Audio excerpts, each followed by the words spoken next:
Hey everybody, welcome to another episode of Memes of the Week. The best thing you can do for this channel is smash the like button on this video like it's a pre-transition Ellen page, so it reaches a wider audience. And now on with the memes. Number 1, this woman wants to filter out white boys on Tinder. Someone tells her to get knocked up by Tyrone and put a photo of the kid in her dating profile, and that'll filter out the white boys good. But why do you think she doesn't want white boys? Maybe she already has a African but doesn't want to put him in the profile. Maybe she loves large purple eggplants.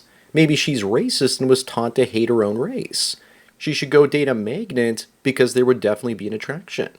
Up next, only 15% of women show interest in men that are 5'8" on dating apps. So I guess it's over for 50 to 60% of the male population.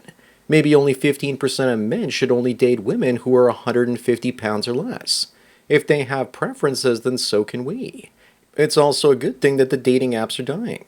The average guy isn't using them anymore because it's a game you can't win. You can't compete with the top 1 or 2% of chatterons out there. Number 3, now women are using our manosphere language. Anna says that men who rode the kitty cat carousel for a decade think they're entitled to settle down with an 18-year-old virgin. When a woman insults men in general, it's annoying, because first she thinks that we have male-owned group preference, so we'll take something like this personally. Copying male criticism of women and turning it around on us is boring. The only women I respect anymore are the creative ones. Moving on is Spooky Mom, and she's screaming because she's a single mother. And the guy she's been dating for 6 months dumped her because he doesn't want to be a stepdad. He wants to have kids of his own one day and not be a mixed family. Did he lead her on, or was he trying to figure out what he wanted? Some guys are super thirsty and sleep with single moms, and once they get sex out of their system, they sober up and leave. I feel bad for those kids. They'll end up suffering the most. Number 5, you think you got a really cool tattoo until you realize that Mario will be fapping you off for the rest of your life. It looks like Mario has 2 right hands. Maybe they made the mistake because they took some magic mushrooms at the time. It's the wrong arm, genius. Most people are dumb for getting tattoos in the first place, especially the ones with tons of color because they fade a lot faster.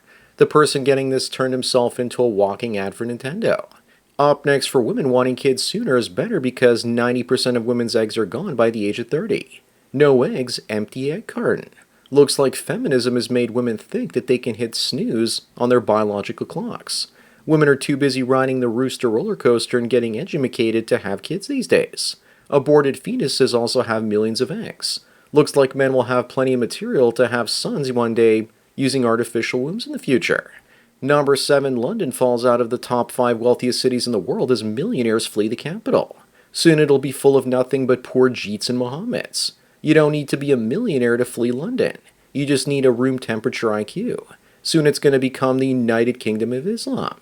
You simply can't have a first world nation with a third world population. Millionaires are leaving for Dubai, Singapore, Miami, and Monaco, places that keep the undesirables out.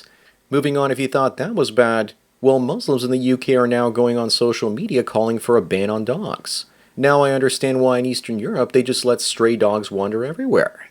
It's to keep the Mohammeds from wanting to live there. If the white folks in the UK want to keep their country, maybe it's time to flood the country with strays. And if the Mohammeds hurt any of them, just get PETA and the animal welfare people against them. Number 9, a woman's rich boyfriend gave her a lavish lifestyle, but stopped once they broke up, and she says that's abuse, because he gave her that lifestyle and he took it away. I guess she wants the goodies women get in divorce court like alimony without the marriage. Just you wait one day, the courts will force ex-boyfriends to keep giving women the lifestyles that they're accustomed to. Women seem to think that if they give you one Hummer, you owe them money forever. Up next, this woman says that a black guy asked her out, so it means she needs to hit the gym. That's racist. She should give the black man a chance. Stop being so brother-phobic.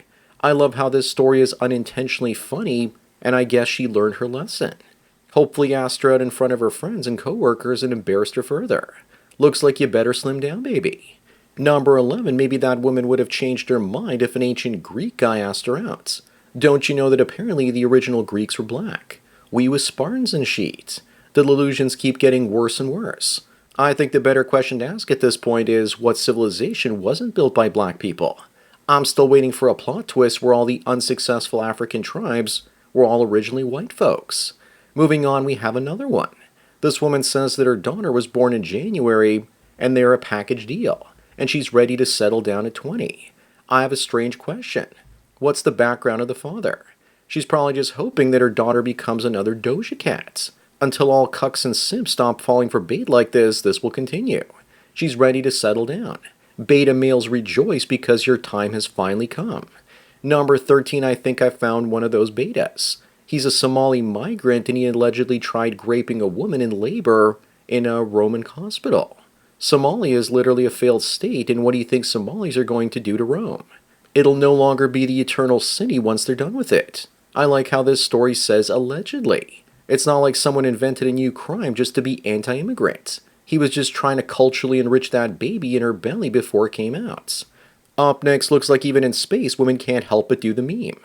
All the women that went to space on a suborbital flight with Blue Origin were more interested in taking selfies than looking through the window at the Earth. I'm not looking forward to when NASA puts the first woman on the moon and she ruins it by taking tons of selfies. It's just a bunch of rich entitled celebrities going for an expensive ride into space while calling it a mission. Number 15, if women don't get financial benefits from divorce, the divorce rate would drop by 95% overnight. So would the marriage rates, because after all, marriage only benefits the women. If there's no incentive for women to break a marriage contract, they'll never sign it to begin with. But marriage formation is mostly done, because these days women make more money than their husbands. Many young women also won't get married because their potential husbands can't afford to buy houses anymore. Moving on, this guy says this is how you looks max as an ugly guy in under 2 weeks. He went from incel to incel with spectacles and facial hair. If this guy's in the West and Indian, then odds are it was over for him before it even began. Unless, of course, he's muscular, 6 feet tall, and makes a ton of money. Otherwise, he went from being a Jeet to being a Pudgeet. In Canada, I've seen tall Indian Rajas getting tons of white women, so it is possible. Number 17, looks like the libtards are at it again, saying that if all the mega men aged 17 to 50 were deported and replaced by migrants, the crime rate would drop by 70 to 80%, with crimes against women and children almost going to zero. Actually, they're gaslighting you, and it would be the opposite. But crime would skyrocket by 700 to 800% at least. But I'm all for this so long as us white folk are all deported to the same place. We could create our own utopia someplace else and keep it closed. Up next, feminists are happy when you help female victims of domestic violence, but they're angry when you help the male victims. Why is that? Why do they hate male victims so much? Could it be because of female-owned group preference? If you say that women can be violent towards men, then women take that as a personal attack. Or maybe it has something to do with women wanting to shelter resources for themselves, and they see men as competition for those funds. Number 19, here's the difference between how women choose their lipstick versus how they choose a good guy. But this isn't true, because they do choose good guys, just good-looking guys, but not guys that make sense from the standpoint of quality of their character. When women say they want a nice guy, what they really mean is that they want a nice-looking guy. And for the top image, I think the brain is a little bit too large. Moving on, if you're getting divorced and you've been collecting something, she'll fight you in court to take it from you. Here's a couple seen dividing their Beanie Baby collection in court back in the 1990s. The woman, which is on the left, looks more masculine than the man on the right. All this, and a few years later, those Beanie Babies were worthless, because the company producing them flooded the market. You won't see Lego or Bitcoin crashing to zero. Number 21, Warren Buffett's company, Berkshire Hathaway, has almost $350 billion in cash on their balance sheet. Warren is almost dead now and has become incoherent, and all that money is getting wrecked through inflation. This meme of him saying to buy when there's blood on the streets is the best. He says to buy, but he's not buying. He could have bought the COVID crash and saved half of the purchasing power of that cash. Money on your balance sheet is like a giant melting ice cube. Up next, here's the difference between MGTOWs and incels. Incels can't get a relationship no matter how hard they try. And MGTOWs are not concerned with women romantically, and it makes them much happier. I always tell incels to work on their appearance and try and get a girlfriend. Once they do, they'll keep her for a while, and then they'll see that the juice is no longer worth the squeeze. And then they'll also go their own way. Number 23, this California mother left her toddler daughter to drown in her upturned car, while she drunkenly crashed it into a canal before fleeing and having a bath. I doubt anything will happen to her, especially if she has other kids to take care of. Men get sent to jail for spanking their kids, and judges often pity women like this that do stuff like this. This woman will also get away with it just like Ted Kennedy. She pulled a Ted Kennedy on her own kid. Moving on, in 1897, Dracula fed on virgins. but in 2019 he died of hunger. I guess there were a lot more virgins back then. He could have survived, but he didn't want to drink the blood of preteens. Even he isn't cruel enough to suck the blood of 8-year-olds. And if you want to know how he made it to 2019, he probably hung around in high schools with Edward Cullen. In the end, he thought it was his lucky day when he found a gay incel, and he just ended up getting HIV and dying. Number 25 and the last one, which one of these would you choose? The rave girl or the homestead girl? It's the same woman in a different costume. I didn't know that rave girls still existed. This one looks like a rave granny. Rave girls evolved into festival slots and just go there for the Instagram pictures. I watched some of the recent performances online from Coachella, and the crowd wasn't enthusiastic at all. I guess those rave grannies aren't taking acid anymore. So that's it for another Memes of the Week. Please give this video a like to push it up in the algorithm and so new viewers can find it. If you enjoy this series and want me to keep making it, then donate it to PayPal and subscribe star links below. Anyways, enjoy the rest of your day, and cheers.